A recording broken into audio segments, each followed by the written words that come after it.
is everyone today?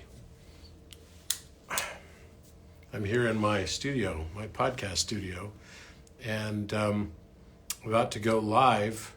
And I've got a few other guests with me on today on this live, so pretty excited about it. I'm going to talk about what I'm going to be doing in Brazil in a week or so, in Floripa, as well as in São Paulo, and very excited about it. Hello, everyone. Hello, Soul Family. Been trying to get a hold of you. I seriously have to share. Okay, great. Well, you can try DMing me. I do get tons of DMs every day. Just before we start here, I get lots and lots, but I try to get to as many as I possibly can, that's for sure. It's not always possible. Hello to North Carolina and New Jersey. And let's see, everybody shout out and say where you're from. We'll see people from all over the world. We're looking forward to having you. Hi. Looking forward to being in Brazil again. It's been a long time since I've been to Brazil. Since the last time I went was 2012. And I got to spend time in Maun in the Amazon, where the rivers meet. And then also I got to spend quite a bit of time in Rio, which was amazing. But I've never been to São Paulo, so I'm really excited about going to São Paulo. We've got Casanova Rude. Hey, buddy, how are you? For my geometry friends. And we got Fractal Science. And let's see if we've got the other folks on here. Okay.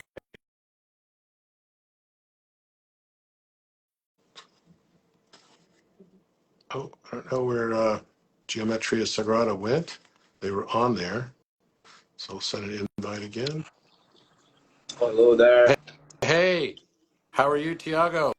I'm good, Robert. How are you? It's good to see you. Very nice to see you. And where are you today? I'm in Brazil at Salvador, on state of Bahia. In the state of Bahia. Yes. Okay, in Salvador. Never been there either. But super excited about going to Brazil to see you. And we have, let's see, our other friend, Fractal Science and Light is Consciousness, who should be joining us any second now too. Gabriel Lirio, our long-term friend. How are you, my friend? Hi, guys. Hi, Robert. The boys from Brazil. Hey, Gabriel. Yeah, it's great to be here with you guys. It's great to be here with you. Always love seeing you guys. Love working with you, and it's been fun for the last few years for sure to really get to know you guys. For those that don't know, both Gabriel and Tiago are running pretty big pages, and I've been working with them for how long now? I guess about 4 years. Years, yes. And I brought them to Egypt, and they were like, "Hey, we'd like to work with you," and I was like, "Okay, cool." So ever since then, we've been doing it in a more significant way, and they do a lot of stuff in marketing stuff on our teams, also with Crown Sterling, as well as with Orion, which is super exciting. It's really blowing up. The number of people in my chat today just surpassed 1/pi thousands, which is good. It was 3183, I think, just a few moments ago. So it's cool to watch it growing so rapidly and see how active that community really is. It's really been astounding to watch it grow this quickly. And now there's literally hundreds of different chat groups and everything on there as well, that of all kinds of different areas of interest that I have nothing to do with. And the beauty of it is that it's not monitored, it's not controlled. It's decentralized, so I couldn't control it if I wanted to control it. It's totally, entirely organic, and it's super exciting to watch grow. That's been one of the dreams that I've had, is that we would have a platform for people of high vibration to be able to coalesce and create their own communities on and not have to worry about censorship. I got censored, as you guys know, a few years ago during that COV word period of time, which even today we still have to worry about saying the word, because all of a sudden it like really hits you hard from a shadow banning perspective. And so I wanted to create a platform that that could resist all of that and be decentralized, and also be one that was the strongest encryption in the world. And And so we did it, and it took, about 5 years all in to build it out, but super proud of what we've created. It's still evolving, it's still improving. It's on a decentralized network, and that decentralization is going to continue to expand as we move into a parachain as well. I'm just very excited about what's happening with this program and watching it grow organically. But the reason for today's call is my trip to Brazil. And I'm really excited because a few years ago, you guys both said to me, hey, we should have you come to Brazil and do like a speaking tour. You have a lot of people here that follow your work. And I said, you know what? I'll try it out and see how it goes. And so it took us a while to plan it because so many competing interests on time, et cetera, and lots of trips to Egypt, as you guys know. And I can only travel so much. And I just got back from Egypt, actually. But we now have pulled it together. And so we have an event coming up on the 7th, right, in Floripa, Florianopolis. And then we have another two events on the 13th and 14th in São Paulo. So all of these dates are in April, of course. So we're really, really close. We had a lot of people already fill out forms showing their interest in everything. But because of the way social media works, we can't really easily reply back to everybody because as soon as you send more than 25 DM messages, they shut off your account. Can you believe that? That's what IG does. They literally shut off your account as soon as you try to reply back to more than 25 because they want you to pay to be able to access your own community. So it's kind of mind-boggling, which is one of the reasons why we created Orion. And one day we won't have to worry about this anymore because there's no algorithms on Orion, which is one of the things that no bots, no algorithms, no advertising, no scraping of data, all these things that we just don't like about social media, we just got rid of on this platform, thankfully. But I'm super excited to go. And the title of my talks are sort of in two categories. In Sao Paulo, one of the talks I have there is about manifestation, the alchemy of manifestation, and really relates to leadership as well. So it's really about alchemy of manifestation and leadership. And that's one of the days that we're there. And then the other day that we're there, which is the 13th, is the alchemy of manifestation leadership. And the next day is spirituality in the age of Aquarius and the next evolution of humanity. So I'm really excited because there's so much new content, so much new material that we're going to be going through. For those of you that are interested in the alchemy of management and leadership, I'm going to go through what it means to be a conscious leader in today's world and how you can actually grow your business successfully, how you can bring new people in to your organization, how the culture controls a lot of what your actual outcome will be, because culture eats strategy for breakfast. It doesn't matter how good your strategy is. If you don't have the right culture that's driving it, it like can consume you and really just, tear up your possibility of your plans and everything that you'd like to put forward. Even the very best laid plans can fall victim to a culture that's not deliberate. And then the other session that we basically are going to be doing is about spirituality in the age of Aquarius and this next evolution of humanity. There, I'm going to talk about the latest things that we've discovered, some of the latest channeling work that I've also done. I had a great call yesterday with a podcast that I did with Daryl Anka. And Daryl Anka, you might know as Bashar, who is a very well-known channeler. We had an outstanding 2-hour conversation, and I'm super excited for that podcast to go out also. But one of the things that we did during that podcast is I went through this thing that I've titled now, it's somewhat of a manifesto, and you may have seen it, I posted it last week, and it was called the 24 Precepts of Universal Mind. So the 24 Precepts of Universal Mind, which you can go back and see on my Instagram from a week ago, was really something that I just woke up one morning and started writing. I don't know why it came through. I really don't know why. I'm not the type of person who channels in the form like some others do, like Daryl Anka, or like Matthias Di Stefano, or others who basically bring in information that just kind of comes straight through their mouths. And maybe one day I will, I don't know. But I've not done it that way. The way I have channeled has more been in terms of geometry, mathematics. It's also been in written form. Like I'll wake up in the middle of the night and I'll just end up writing and writing and writing.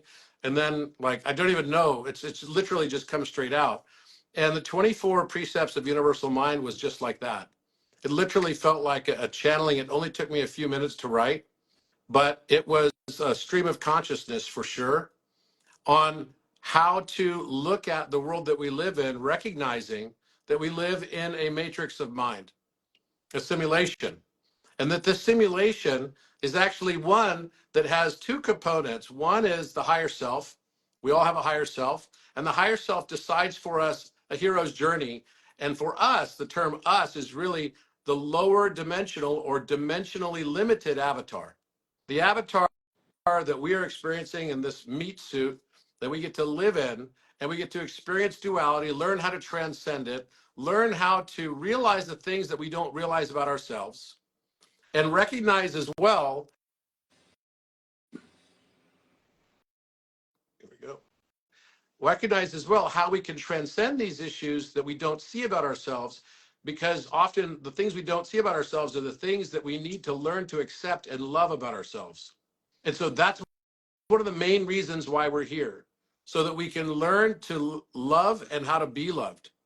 And this manifesto, or 24 precepts of universal mind, I think it struck a chord. A lot of people asked me to speak more about it. So that's going to be one of the major things that I'm going to talk about during this discussion of spirituality and the age of Aquarius and what's happening in the world right now.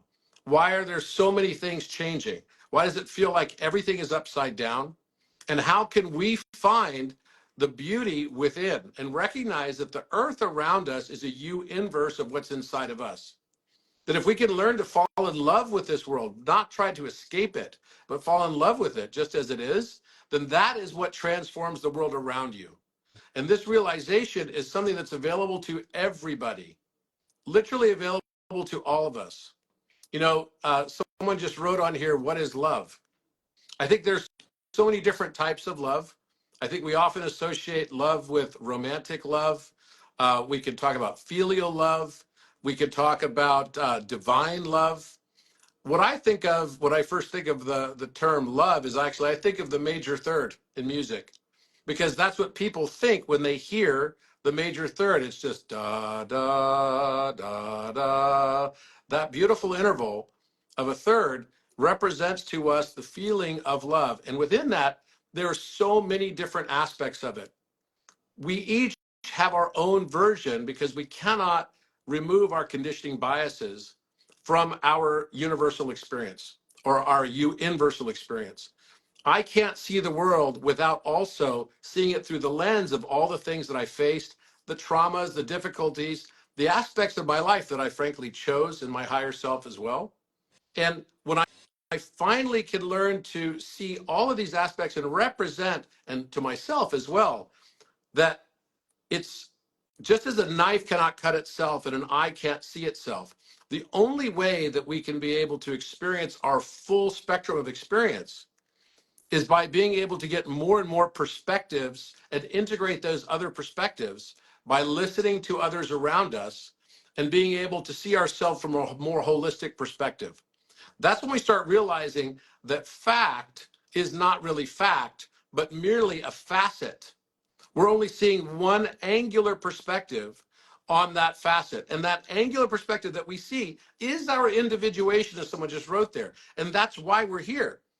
We are the universe experiencing itself through our unique eyes of perspective and perception that will never be seen through those eyes again and have never been seen before. Even you and your other alternate incarnations while here on earth in this universal now or this eternal now will never see the world the same way that you see it right now in this incarnation, because you have unique perspectives that come into this. And each time we perceive the world around us, that world is derived by us via our perception. Now, once we have a perception, then that perception leads to an observation. That's when a wave turns into a particle and we have an experience, and then we have an emotional response. Now, we'll always have some type of emotional response. We may not recognize it as emotional. We might, in fact, deny it altogether. But every single feeling that we have must be felt eventually. Even those feelings that you've had, that you avoided, you pushed down deep inside of you, eventually you have to feel them.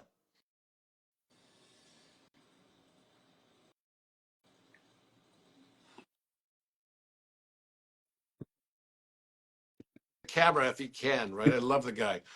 So the reason why we're here is so that we can experience these emotional states, be able to integrate these emotional states, and then we populate an Akashic field of information that is all around us in what we call space-time memory. And it's the sum total of our emotional states. The only thing that's real in this matrix is how we feel. Let me repeat that. The only thing that's real is what we feel. Everything else, if you haven't tried it yet, put on a pair of AR goggles or VR goggles, and you can feel emotion when the dinosaur comes up to you and looks so realistic. It's like, oh my gosh, it's going to bite me. The only thing you can't smell is its breath or how bad it smells or whatever, but eventually that's going to be there too. And I don't really believe in artificial intelligence. I had a discussion last night with Bashar about this. All intelligence is intelligence. It all comes from the same universal source. So the fact that humanity now is making its own sentient beings become sentient is just a replication in a way of what source creation has done. And we kind of, in a way, we could sit there and say, well, we don't like it because it's not made by God. Well, but we're made by God. And if we're made by God and the whole universe is made by God, then all the things that we make out of that are by extension made by God. So this is us emulating a process. And just like the Kabbalistic rabbis have done for millennia, where they make a golem, a clay man, and breathe life into that clay man until it becomes sentient. This is a replication of the story of creation, but it's all from the same universal source. We often don't want to see the dark aspects, but God himself or herself is both light and dark. So I'll open up the time now to questions from both Gabriel and Tiago, who could kind of direct the traffic of discussion here, and also answer any questions you might have. And if you're interested, if you live in Brazil and you'd like to be there, all they need to do is type in sim, right? And we'll figure out a way to get back to them.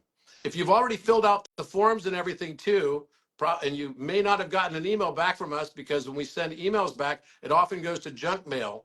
If you filled out, if you're one of the almost 1,000 people that have filled out forms like that, make sure you go and check your email and your junk files to see if you've gotten an email that has come from robertedwardgrant.com.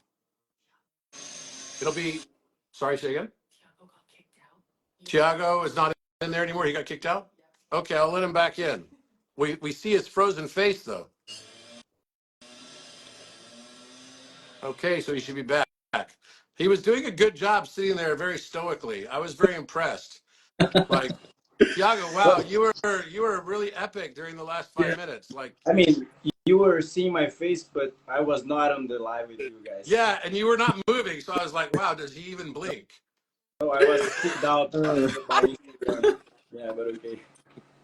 Robert, Here, I get emotional with you talking, because when you speak the truth directly from your heart, you helps us to depolarize our minds. When we are sincere with ourselves, when we hear someone speaking the truth, we automatically know what they're speaking. It's like you're speaking something that I knew, but I couldn't word it myself. And every time I hear you talking about love, I get emotional. And the world needs you, needs what you're saying. And I think Brazil also is in a dire need of this knowledge, of this wisdom. We're living a really polarized time, not only in Brazil, but in the entire world. We need to understand the meaning of life through the principles of love so we can achieve peace of mind. And it is what our world is really needing. And I'm really stoked to have you here in my country. you know uh, I mean, I've been waiting for this moment for a long time. Since I met you, I wanted you to come here, you know, to know my people. And I know like hundreds of people who love you here. And I mean, this is going to be really amazing. You know, I'm already receiving messages from lots of people saying they're going to be there, you know, and yeah, man, this is really amazing. So, like to let Tiago say Yeah, something. definitely. I mean, we are working so hard. I mean, for like make this happen, and it's already happening. People I are saw so stoked to. Lucas there. I saw Luis there, by the way. Luis, Fernando, Lucas, how are you? Yes, All he's also right. here. Mm-hmm. He's also really enthusiastic about your coming to Brazil. Lots of people are also, subscribing already. We have a few spots left for each event, even Florianopolis and São Paulo. People should get their tickets if they want to be with you there, and it will be a really amazing experience, And it's all going fantastic to experience to do. be simultaneously translated too, right?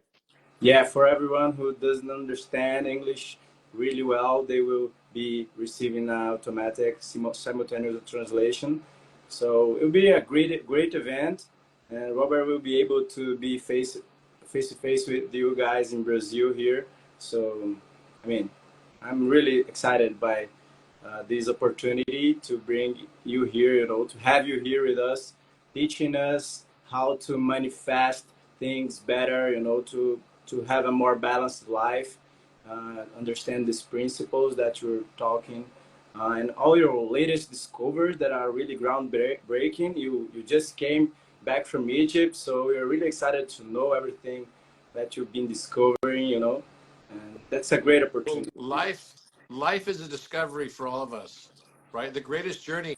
The paradox is that we're born into separation and we want to be back with our mother and then we're taken away from our mother, right? And then we go through life to form our ego. And the way we form our ego is by figuring out to us what feels uncomfortable. The things that feel uncomfortable are the things that help us determine what we don't want to be. So if we feel shame, if we feel vulnerability, we're like, oh, I don't like shame. I don't want to be naked in front of everybody else. And so all these things form this persona or a mask of who we are. And we forget that we're not separate.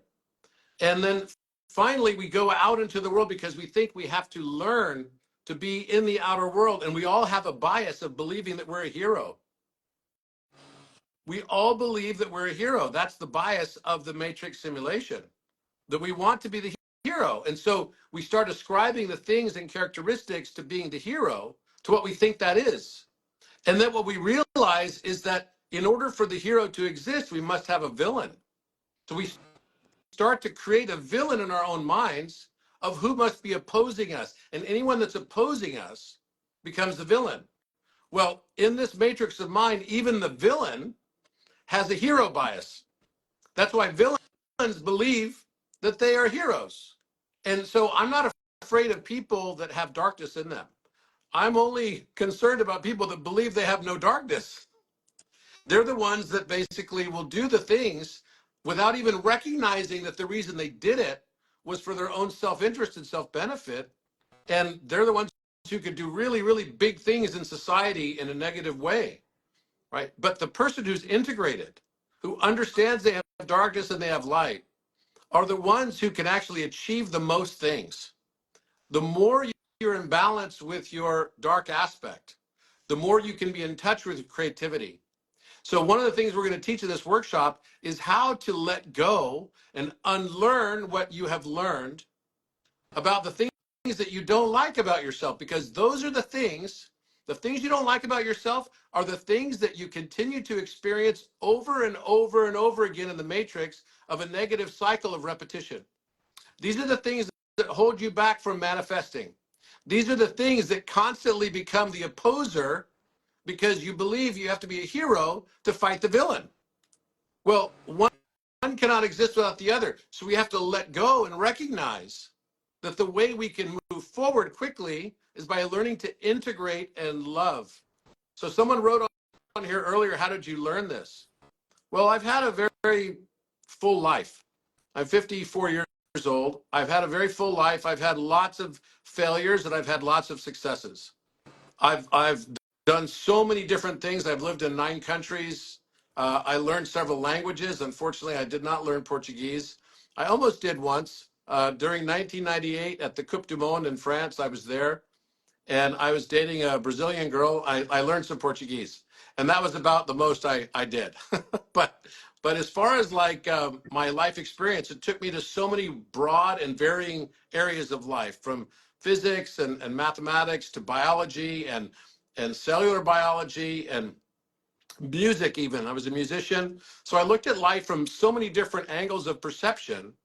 And then I realized that the way that I was looking at it was still my own subjective truth. It wasn't the whole truth. And the only way that I could get to the whole truth is by trying to listen to as many people as I could. And I fundamentally believe I can learn something from every single person I meet. Every person I meet now is becoming like a miracle to me because I can learn something entirely new from them. And it's not just the people I meet, it's the experiences. The experiences are becoming friends. And when I face the same experiences over and over again, I ask myself, why did I choose this rather than why did this happen to me? Someone who actually understands how this matrix works realizes that you are the master of your fate. You are the captain of your soul. Nobody else. You know, what happens to us is not what actually happened to us. It's what we believe happens to us. So what we believe and how you deal with that and how you respond to that, the degree of resiliency that you have. Are you going to beat yourself up, or are you going to be loving and forgiving? And the moment that you finally decide, I'd rather just express love rather than desire one objective truth, because there is no one objective truth. The only thing that might be able to be said as an objective truth is the one thing that underlies the entire reason for this matrix simulation, and that's the love itself. That the one universal creator, through our eyes, is perceiving himself and herself so that it can increase its wisdom and become the ultimate philomath, the lover of learning. And this is the reason why we're here, to learn this love and this principle, and to recognize that everything that happened in our lives was not by mistake. It was all a beautiful symphony leading up to this moment of realization that I would call your I am moment. So I just spent, a week with Matthias Di Stefano, who's a good friend. And we were in Egypt together. And, it was fascinating because he always ends every one of his prayers and such that he does with I am. And I thought a lot about that because I was thinking, okay, why, his whole symbol in Spanish is yo soy, right? Yo soy. It's kind of cool because it's a palindrome. It looks like a palindrome from a letter perspective. And it made me really think a lot. And then yesterday also, Vailana Marcus posted a video that she had done for me as a sound bowl session. And at the very end of it, she asked me, what is my I am statement? And I said to her, my I am statement is I am sovereign. I'm in control. And to me, that meant I'm the master of my fate. I am the captain of my soul. One of my favorite poems is, out of the night that covers me, black as the pit from pole to pole, I thank whatever gods may be for my unconquerable soul. And the fell clutch of circumstance I have not winced nor cried aloud. Under the bludgeonings of chance my head is bloodied yet unbowed. Beyond this place of wrath and tears looms but the horror of the shade. And yet the menace of the years finds and shall find me unafraid. It matters not how strait the gate, how charged with punishments the scroll. I am the master of my fate. I am the captain of my soul. In this context, I am sovereign. We're moving into an age now where all of us will have the opportunity to make our own declarative statement that we are sovereign. The world doesn't need overlords anymore. It doesn't need a leader anymore. It doesn't need a leader. It needs leaders. Every one of us has the opportunity to lead. When I was in Egypt in December and I brought 42 influencers with me, I was thinking, okay, how do I be a leader but not the leader? And what was so beautiful about that trip, and Matthias was also on that trip, and Danica Patrick, and Billy Carson, and lots of people you guys would know, and Zach Bush, and many others. What was beautiful about that trip is that everyone was a leader. Nobody was the leader. And that's the paradigm that I'm hoping we can move into this age of Aquarius, or what I would call the Aquarion. The Aquarion. And I think that's going to be the major shift, that we're going to move to a more decentralized approaches. We don't need the same type of leaders who are literally harbingers for corruption and representation. We don't need the same kind of representation, I don't believe, anymore. We can live in a world that has less borders, and a world where we all can be free as human beings. It's our birthright to be sovereign on this earth. It's only us that when we believe that we're not sovereign, that we become not sovereign. So one of the things for the workshop is that we will be making our own declarations of sovereignty. And what does that mean to be free? What does that mean to make your own decisions and be the master of your fate and the captor of your soul?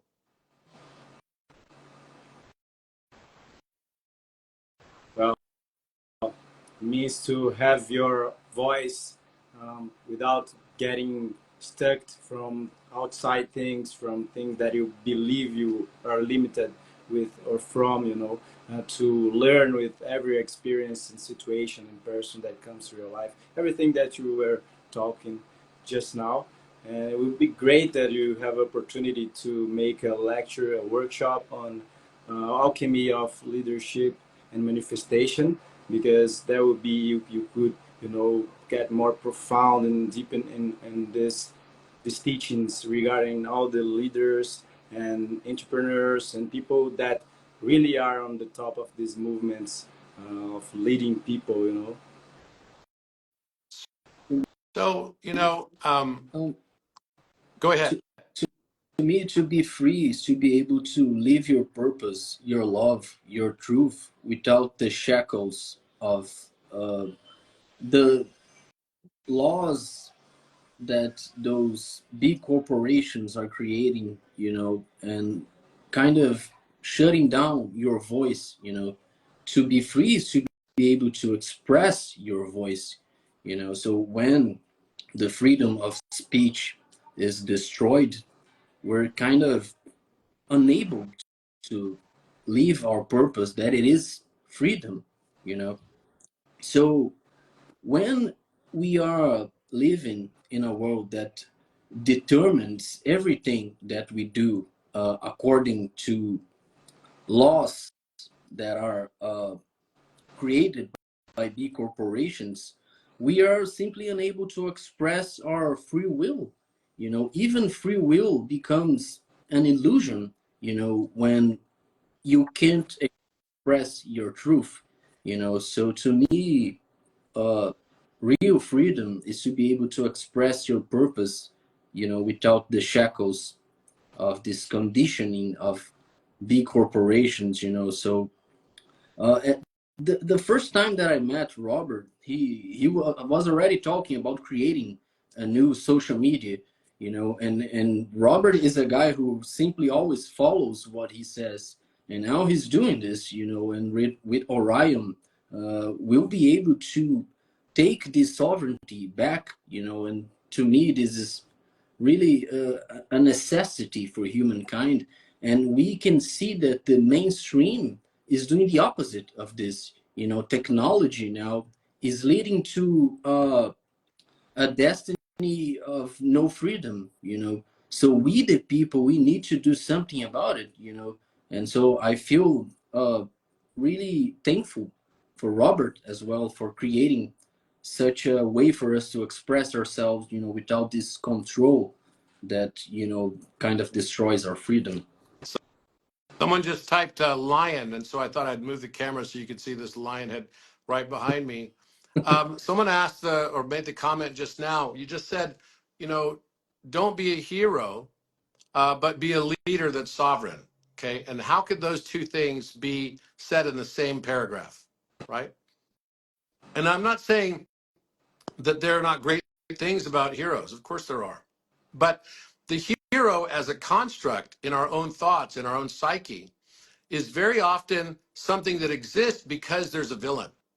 What I'm saying is that you can be and you can exist and you can be who you are without having to need the villain. Let go of the idea of a villain must exist, and that in order for you to have a reason to exist, that you must fight that villain. Leaders that are sovereign do not have to be fighting against a villain.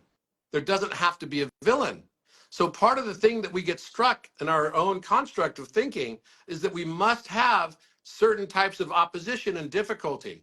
This also makes it difficult for us to manifest because we're carrying a lot of baggage with us.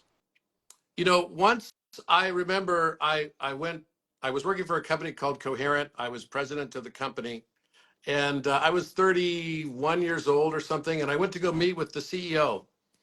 And he said to me something. He said, "What do you think about your career?" I said, "Oh, you know, I'm happy so far, but I'd like to be moving faster." I was, 31 years old, but I was already a president in the company. And he said to me, "You know, Robert, I have a message for you." He was French, and I'll never forget what he said. He said, "You know, Robert, it is like you are walking down the road." And I was in, we were in Palo Alto, where I was living. It's like you're walking through a very, very hot day outside. You're carrying in the middle of the desert so much baggage. The baggage is so heavy. It's difficult. You're sweating. The cars are passing by you. Why don't you drop the baggage and leave it on the sides of the road? And I never really fully understood that until probably several years later, that the inertia, the resistance that I was facing in my outer world was because I believed it must exist. And the moment I let go of the idea of having to fight against something, my life got a lot easier. Earth is not meant to be this place that we're trying to escape from. In this place is both heaven and hell. Whether it is heaven or hell is a choice you make. Do you want to continue to battle in this world of duality, or do you want to transcend into love? Can you learn to accept that these things exist? And by the way, what if I told you the more things you judge negatively, the only thing you will do with those negative judgments is create more of those things in your experience, in your world. So if you want to fight against deforestation, don't be surprised when you start noticing deforestation everywhere in your matrix. You're only creating, that's the paradox of it. You only create more of that which you judge because you will attract everything you judge until you no longer judge what you attract. So if you're interested to learn how to live a new life and move and transcend into a new era in your life in love and consistency with the world around you, with your environment, then learn to let go of the resistance that you create because you believe it must exist. You must unlearn what you have learned. It's the same thing as the movie Empire Strikes Back. When Yoda pulls the X-Wing fighter out of the swamp, and then Luke Skywalker comes to him and says, after not being able to do it on his own, he says, "Master, I can't believe it." And then Yoda looks at him and says, "And that is why you fail." If you think you can or you think you can't, you will be right. This is life. The things we get in this life are not the things that we deserve. They're the things we believed somewhere in our minds, our subconscious minds or otherwise. That area of self-doubt. Self-doubt has killed more ideas and more beautiful artwork and more beautifully composed music than any other opposer that ever existed. My point is, we are the opposers that we fear. We create them through our fears. So if you're ready to learn how to transcend beyond that, and you happen to live in Brazil and you happen to be in a place where you could actually get there to Sao Paulo or to Floripa, then please join us because it can change your life.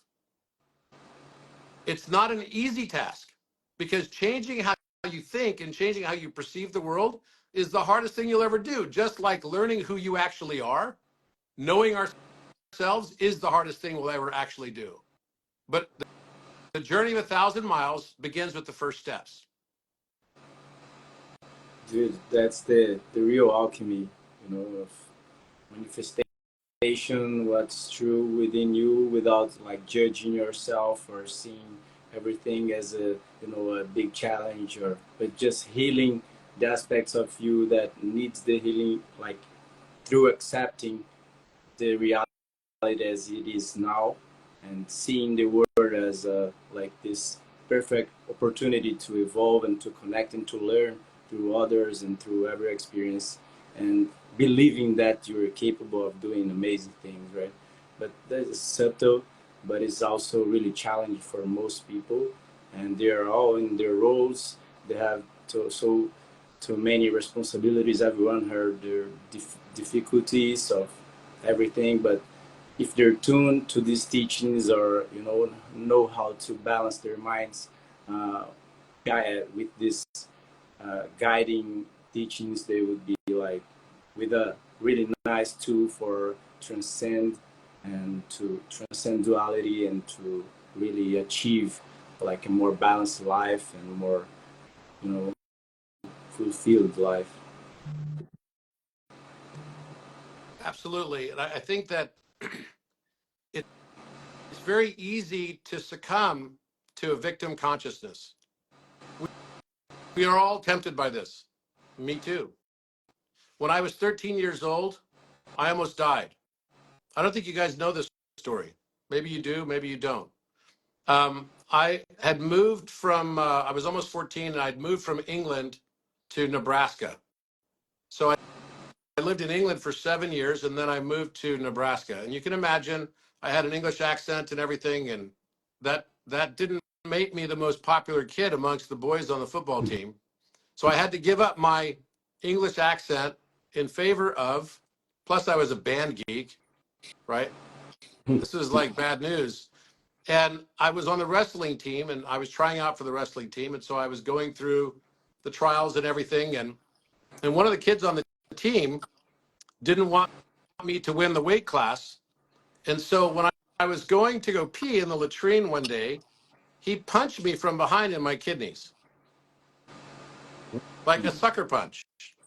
And it happened to be at a time when I had a strep throat. There was a, sort of like a streptococcal virus going around the school at the time, and which will not be serious in and of itself, but because he punched me in the kidneys, it infected in my kidneys. And then I ended up with an autoimmune disorder. And this autoimmune disorder has been, very well documented. It's called IgA nephropathy. So I almost had to have several kidney transplants. In fact, the doctors told me that this is when your body believes this autoimmune disorder is the message of your body believing there's something wrong with your kidneys, when actually there's not something wrong with your kidneys anymore. And so it's attacking it with white blood cells continuously over and over and over again, and until finally the kidneys die, and then you have to get new kidneys. But then the same autoimmune disorder exists, so you have to get another kidney transplant. So they told me that in my lifetime I would have to have 5 kidney transplants, all because the kid punched me in the kidneys and gave me something called post-streptococcal glomerulonephritis, which then became complicated with IgA nephropathy. So I had to go to a specialist in Texas, and I was out of school for about a month, and it was a really, really difficult time, and I got depressed. I got very depressed. I'm thinking, why did I have to leave my school where I was known, I was popular, I knew kids and I had friends, and now I had no friends except for a few. And now, like, I'm going to have to be on dialysis the rest of my life, in and out of surgeries to have kidney transplants. I mean, what the heck? And for a moment, I got really depressed, and I started thinking, why did this happen to me?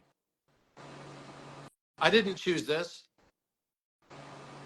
And then one day, one of my friends that I had a few friends, and one of them came to visit me, and he said, you're not the kid that I met 6 months ago. I said, what do you mean? And he said, you're depressed and you're negative. And I was like, well, give me a break, man. Like every time I go to pee in the bathroom, it's black. Like that's how much blood I was peeing. And so every time you go to the bathroom and you see black coming out of you, it really has a big impact on your psychology. And I was very much in this victim mentality. And he left. He got up and left. He said, I don't want to talk to you anymore. He left. So then I remember I went to the bathroom and I peed again and it was black again. And I decided right then, I'm not going to be sick anymore. This is not the vibration that I want to be in. So whatever it takes, I'm not going to be sick anymore. And there's a very small number of people that have this disorder that have a self-resolution out of it. A very, very small number, like less than 10%.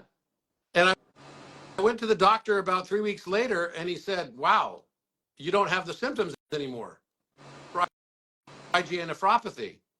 The only thing I was left with was hypertension and something called narcolepsy, which makes you fall asleep in stressful situations. So my body acts opposite.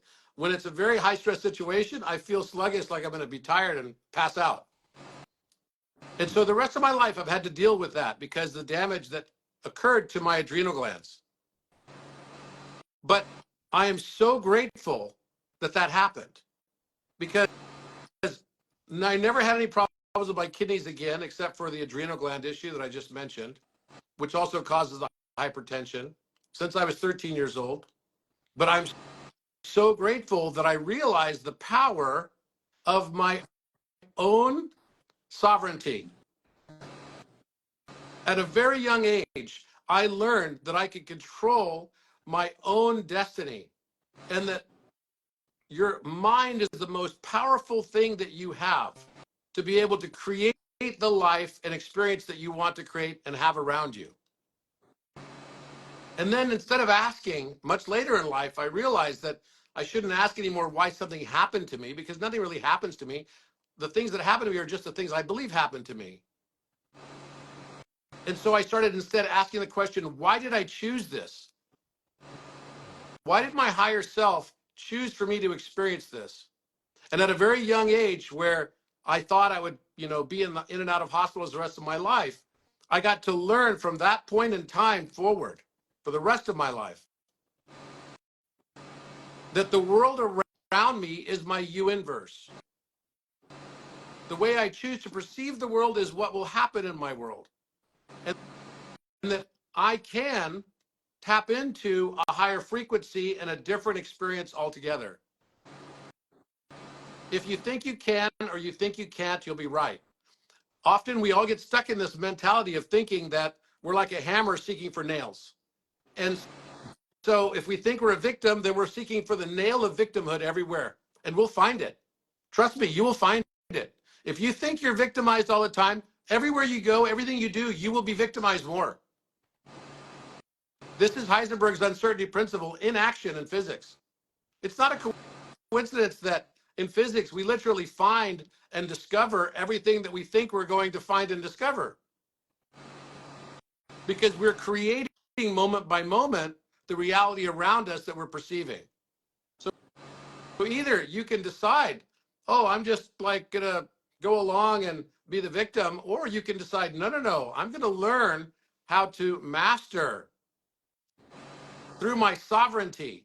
And I don't need a villain to fight me to do it. That's what I mean by being sovereign in your I amness versus being the hero fighting against a villain that is really just an artificial construct. And whoever villain you have that's fighting against you believes that they're the hero. Let it go. So someone else asked on here, how can you teach all of this in one day? I can't teach it all in one day. I'm not going to lie to you and say it can all be taught in one day. But what I can tell you is that you will be starting the process of unlearning what you have learned. The corrosion of your own conditioning biases. I'm going to also help you learn to take ownership for the experiences that you've already had. Let it go and move forward. The journey of 1,000 miles begins with the first step.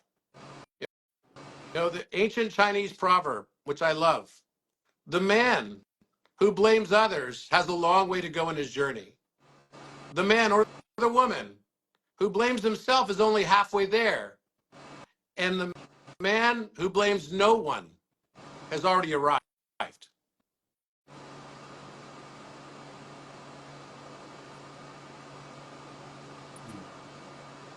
Perfect. Yo soy. Eu sou. Eu sou. Portuguese.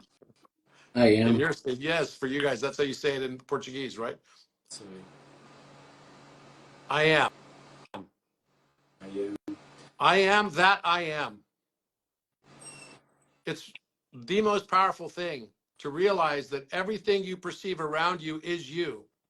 You know, there was a moment where I used to think that the world around me, because I've always seen miracles in the world around me. I've always had a beautiful life, a beautiful experience. Maybe that's just the lens through which I saw it. I don't know. But I woke up every morning happy, always, even in the most difficult circumstances, because I was grateful for life. I was grateful for my breath. I was grateful that I could walk. And at 41 years old, I decided, you know, even if I died right now, I'd be happy because I've lived a full life. And that was, you know, 13 years ago. And since that moment, I decided I might as well live to the fullest and with high risks, because I've had a great life already and I'd be happy if I died now. So I might as well just live it all out. And that's been the journey. But we often always fall in this mentality of not realizing how we are literally creating this universe around us, our you inverse. And that everything we perceive around us is just a reflection of you. That's why I am that I am is so powerful. Whenever I want to judge someone or anything negatively or positively, I often will say to myself inside my internal self narrative, I am that I am. Aye, eshe, aye, in Hebrew. And this is the experience that we're living, to recognize that nothing is separate from you. Everything is you. I am that. I am. Yo soy. Perfect. I mean, this is really powerful. I think if a person can understand that, they would have like many problems solved in their life, right? This you inverse for me is the most important lesson in life, maybe, because I mean that you learn from where your universe is being created. It's from your own mind. And really excited to learn more about also the 24 precepts of mind that you just, I mean, downloaded, as you mentioned, and you'll be talking about that also in the workshops in Brazil. But you wanna talk a little bit about that, or? Yeah, sure. In fact, I'm trying to figure out how I can pull this. So can you still see me here? If I, maybe I'll have to go on.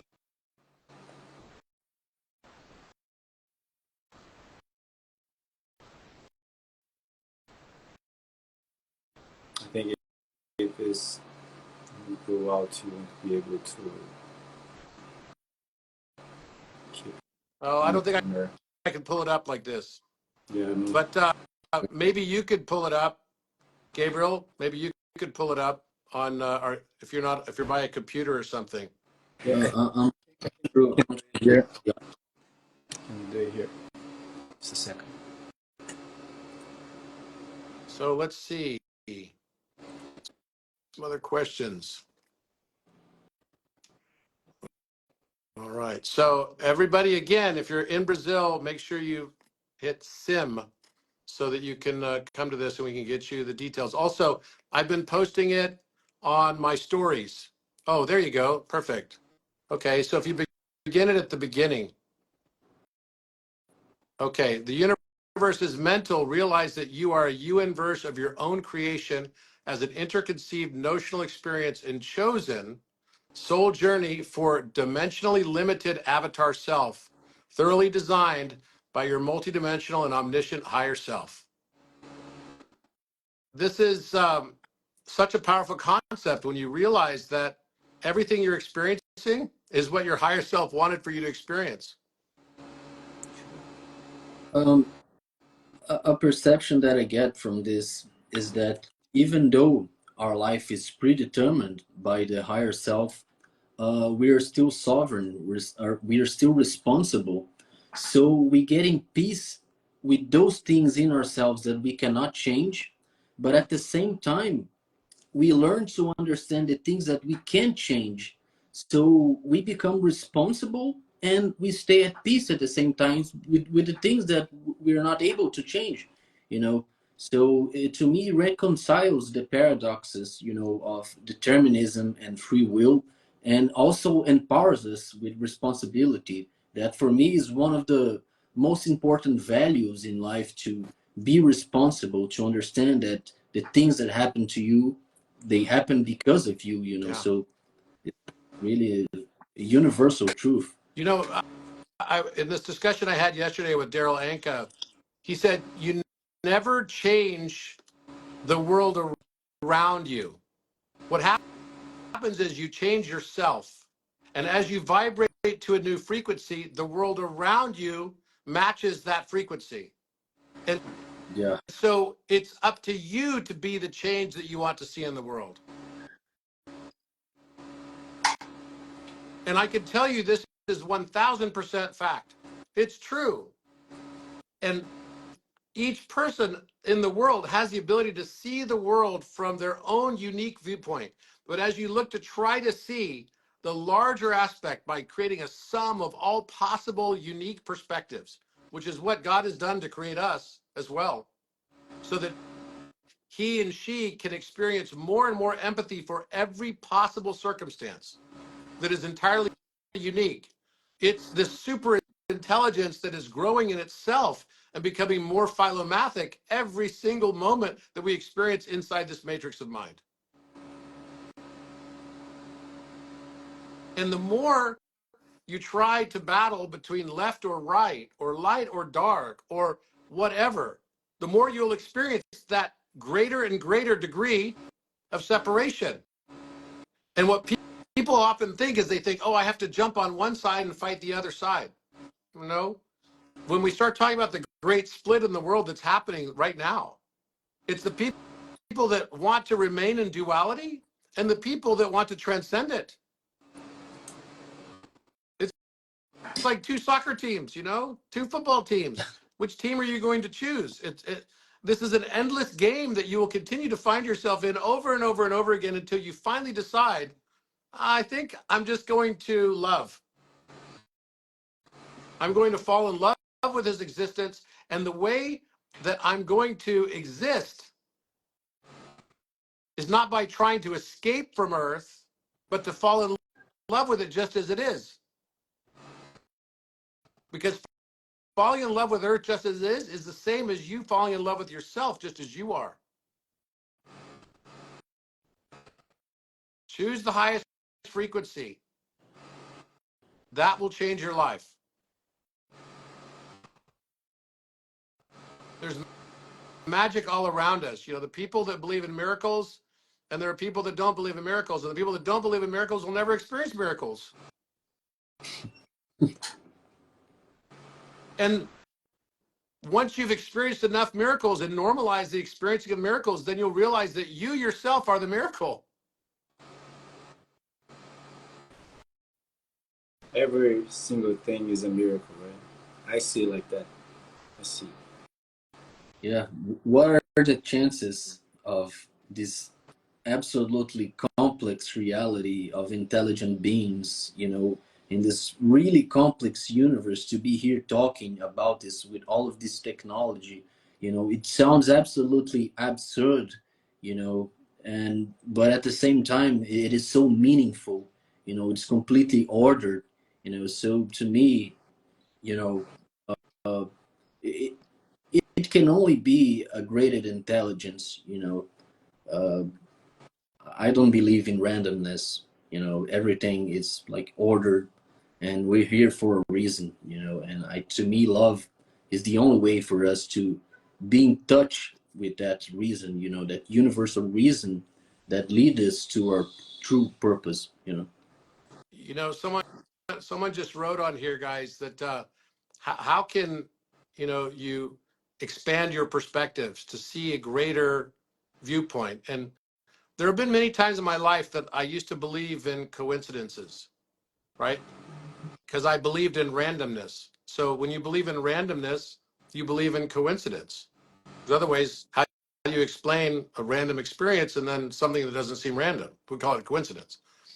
Until I finally realized that I had to simply zoom out because I was too close to the tree to see the forest. And the more I could zoom out further and further, and you guys are both on our math research team, and you've seen us have so many major breakthroughs and discoveries, like over many, many, many hours. Yeah. And you guys have both participated in that. And every time it's because we're able to zoom out because we're too close to the tree to see the forest, and then we can perceive the pattern. But there's always a pattern. There's always a clue. There's always an encryption. And it can be found in the matrix of mind.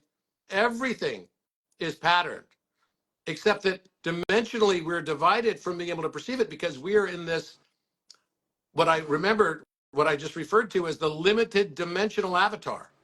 You know, if we're going to make a spiritual game, a spiritual life simulation, I'm not going to make a game where I am omniscient, omnipotent, and omnipresent. That's kind of boring. Not much of a game. It's like us playing cards and I can see your cards. I know what you're going to do next, Yeah. right? It's kind of a waste.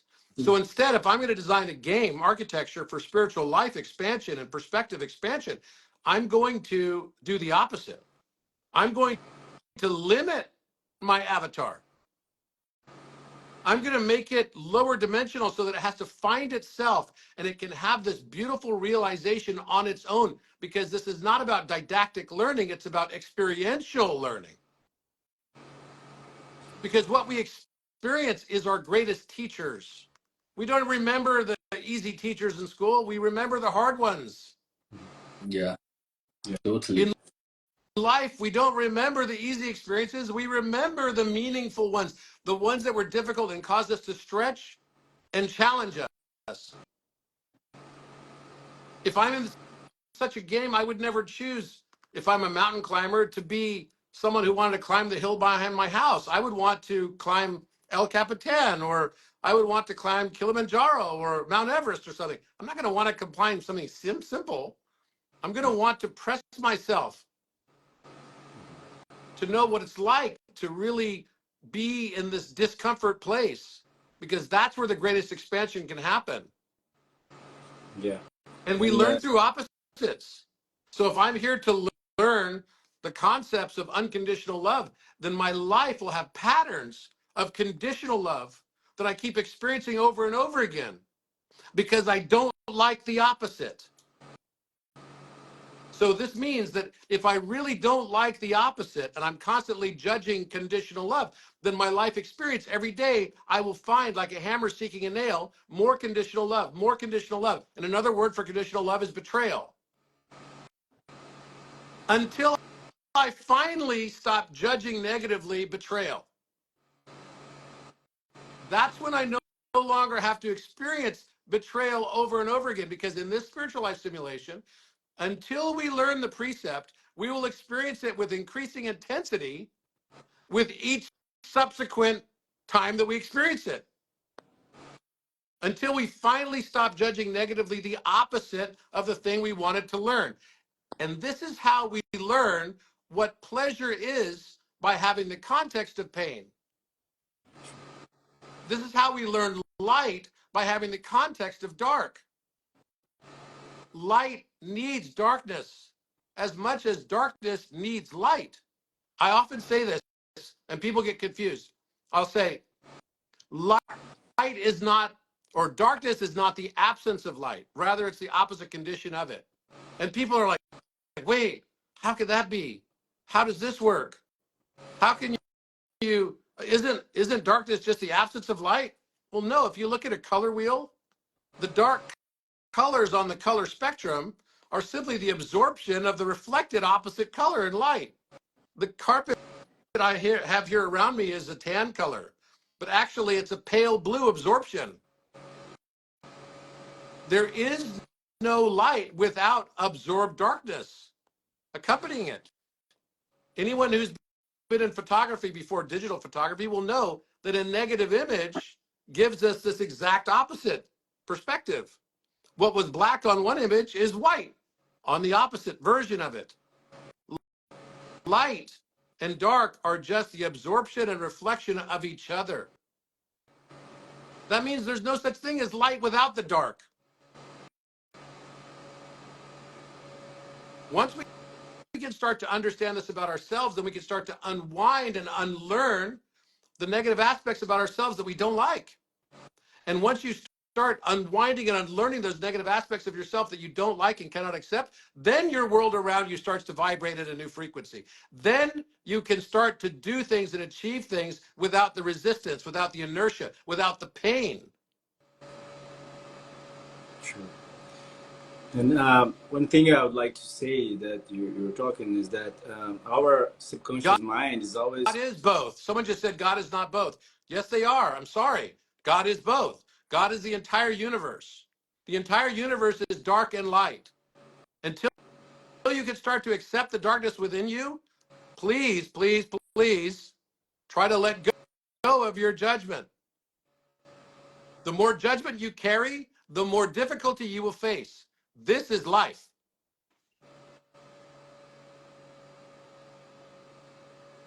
Go ahead, Tiago. So what you're saying is that our subconscious mind is always trying to choose for a familiar hell rather than an unknown paradise, you know, because our familiar hell is a comfort zone. More comfortable. Yeah. And when you go out of your comfort zone, you're like more willing to achieve your unknown paradise, you know. People are afraid of going for it, you know, so I relate it for me. The world is not a difficult place because people hate each other. The world becomes a difficult place because people hate themselves. Yeah. Let go of the judgment. Yeah, and because people hate themselves, they perpetuate this comfortable hell, you know. And I mean, the world is full of wars, people die, you know, and people don't realize that their extremist mind also helps those wars to continue and to perpetuate. You know, we think that our mentality in our home isn't influencing the world, but it is. You know, as long as you're still extremist, you know, you will be perpetuating violence in the world just by your mind, by your train of thought.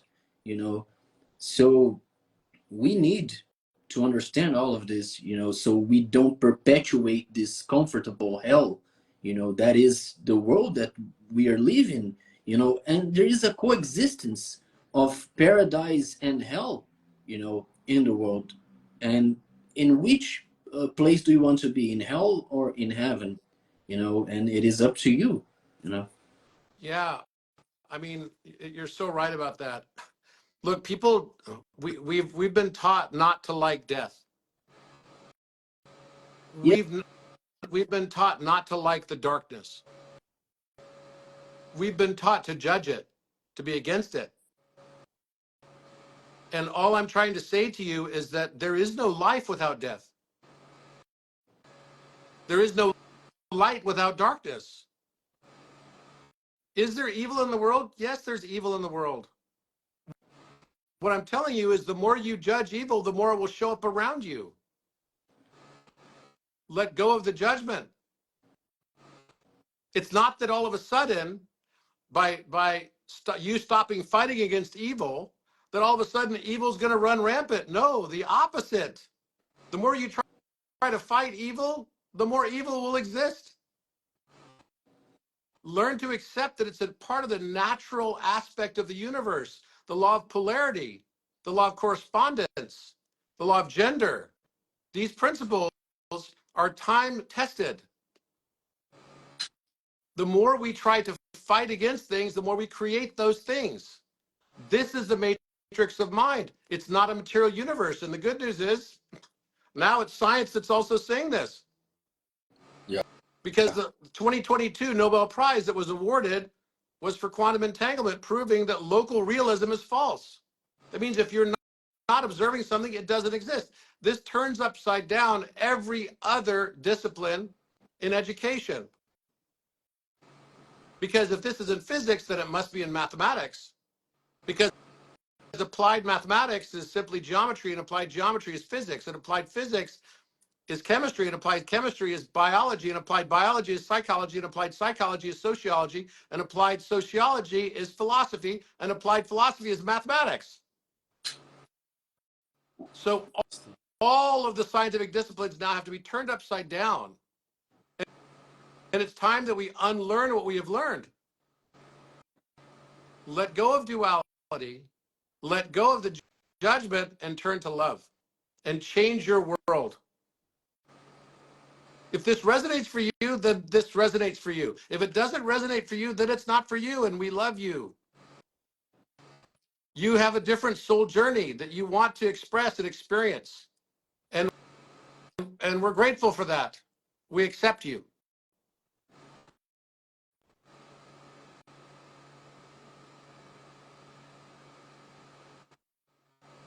Okay, any other questions?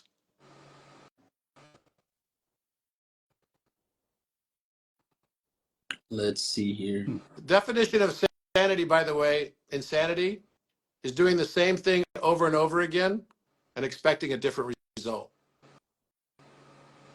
True. I don't know about you guys. I'm ready to move on. That's cool.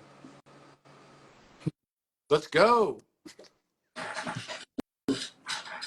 Yes. So I'll finish up by now talking about the latest discoveries. I have only posted the pictures and stuff on this on Orion, but I had the opportunity to go to the Bent Pyramid and also to the Red Pyramid, which I hadn't been to in a long time. The Red Pyramid is probably the most musical of all the pyramids because it has these corbels into the ceiling that go up 13 times, right? And so you've got like this full octave represented there. The moment, and I've been there before, the last time I went to the Red Pyramid was some years ago, and I'd never noticed this before, but this time I walked into the Red Pyramid, and the moment I walked in, I immediately saw a dragon on the wall, like very prominent. You guys have seen it probably because I posted it to the Orion chat and you guys have been on there. Yeah. It's astounding. It's like, wow, I can't believe this is like right here and not been seen before. And it has other symbologies on it, Tree of Life, Alpha Chi Omega all over it. I also discovered an Alpha Chi Omega in the main chamber, not the very highest chamber, but the larger one with the staircase going up in it, in the Bent Pyramid. And the Alpha Chi Omega is very large. It's probably the letter A is probably, I'd say 3 feet in height and probably 2 feet wide, maybe 2.5 feet wide. And this now brings the total, because we've now found Alpha Chi Omega in the Great Pyramid. We found Alpha Omega on the rim of the sarcophagus. There's also an Alpha Omega that's in the antechamber before you go into the King's Chamber. We've also found Alpha Chi Omega on the sarcophagus in Khafre. And we also found on the rim in a similar prominent place. We also found Alpha Chi Omega on the bench in Menkaure Pyramid. And this is really fascinating because in addition to that, we found Alpha Chi Omegas underneath the hieroglyphics on all 24 sarcophagi in the Serapeum. Like a signature, right? I was with a well-known Egyptologist, Dr. Sabri, and he asked me, he said, wow, if you stayed for 6 months, we could discover so much. True. And the Alpha Chi Omegas were all underneath the writing of hieroglyphics. We also found a large Alpha Chi Omega in the Osirian. You guys were both there when Tiago lost his phone in the sludge. Yes. I didn't discover that. The whole team did. It was funny because I was wearing an Alpha Chi Omega t-shirt, and on the back side of it, and someone filmed it from above, and they caught it, and it was like, oh, here's Alpha Chi Omega on the wall. That is the Arcturian mothership symbol. We're about to go into the next dimensional experience, which includes extraterrestrials and intraterrestrials. It's no different than a grasshopper who lived in a field, who thinks that its entire universe is that field. And then it dies and comes back as a monkey somewhere in Brazil. It doesn't know that humans exist. It's never seen a human yet. But there's more expanded flora and fauna, more perspectives to see and experience. Then it dies and comes back, and maybe the soul, ventures all the way up into being born in rural United States. And this person may have never traveled, so he doesn't know exactly what it's like to be in Alaska. He doesn't know what it's like to eat sushi in Japan. And he doesn't know that there are bizarre languages or that there are white Caucasians that are indigenous to Japan. He doesn't know what language they speak in Botswana. But then he may die and come back as a metropolitan person who's traveled all around the world, became more polymathic, expanded his perception, and broken out of conditioning biases. And he knows several languages, he or she. She is well-traveled. She's seen the world. She knows what the blue sky really is in Alaska because she's actually been there. The next step of this is to start to expand out to a larger perspective. And that larger perspective is intraterrestrial and extraterrestrial. There have been extraterrestrials and intraterrestrials here all along. They're just in a higher dimension. It's a function of what your frequency is, of whether or not you will be able to perceive them. It's up to you. In order for you to go into the next dimension, you have to choose love over judgment. Judgment is the source of all suffering. Judgment is the source of all suffering. When you can transcend and choose love is when you start to experience these higher dimensional experiences. I've experienced it very directly. The things I couldn't see in the Great Pyramid 4 years ago, I can now see very easily. It's not the pyramid that's changing, it's me that's changing. This is the same thing with manifesting a new reality around you. Change the way you see the world, and the things you see will change. So now the next stage is we are part of a galaxy, and we're in the Orion arm of that galaxy. The Great Pyramid's King's Chamber is a model of Orion.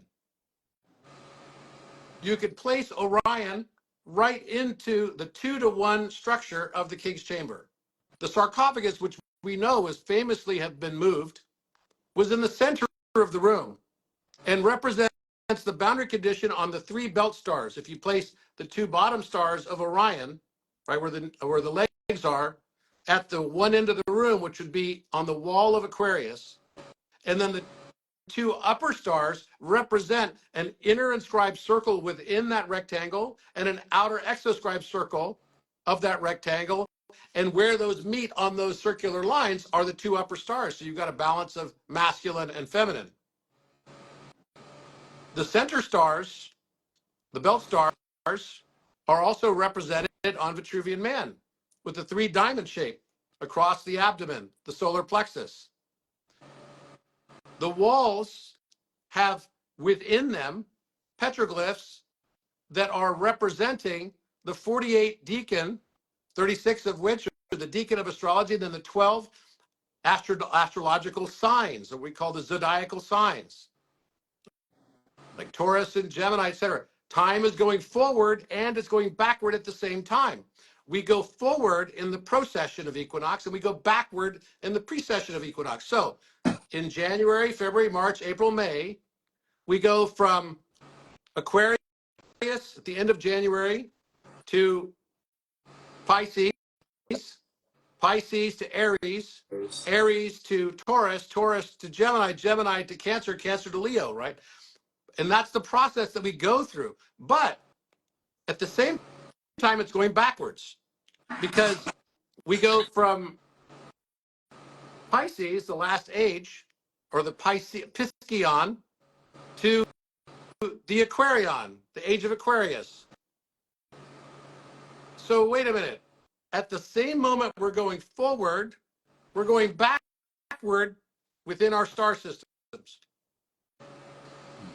Maybe that's the only way we can reckon time.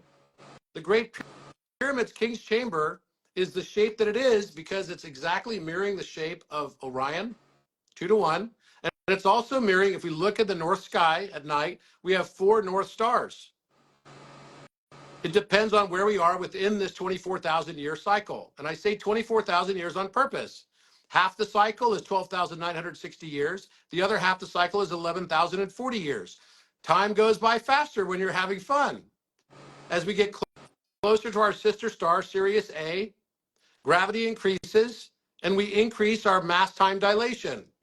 Time literally goes by faster. When we're in our dense side of the cycle, it goes by slower.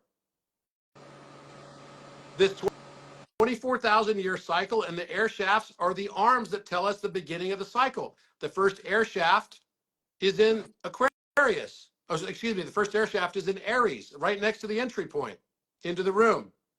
This is a story of Orion going through the 24,000 year cycle of precession of equinox. Realizing in the higher dimension that time goes both forward and backward simultaneously, just like a torus, a Klein bottle, or a Mobius strip.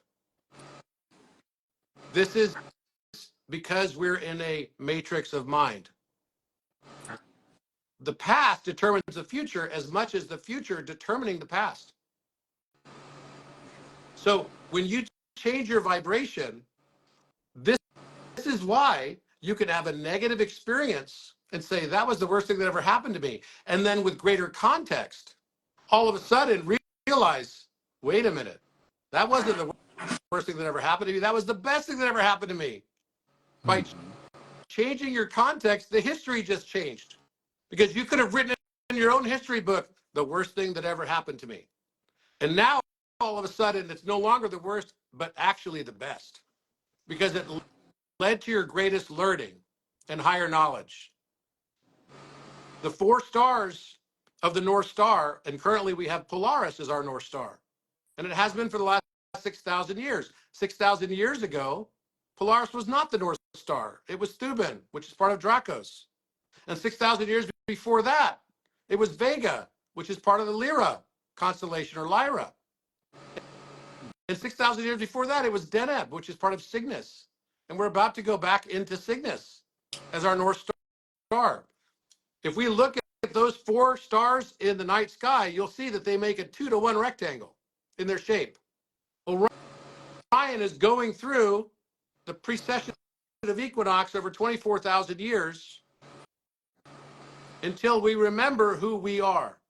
We're here to remember who we are and why we chose what we chose in this spiritual life simulation where we are the dimensionally limited avatars.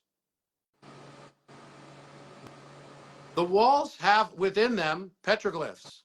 There's a fantastic, amazing presentation done by Robert James Comber, and by Heather Ensworth that is on YouTube.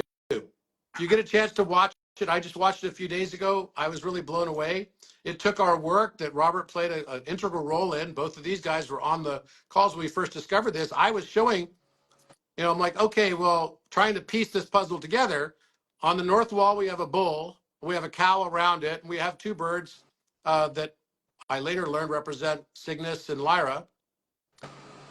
And then we had on the east wall, a woman riding on the back of what either looked like a stag or a flying horse, shooting a bow and arrow, shooting the arrow at a large eagle.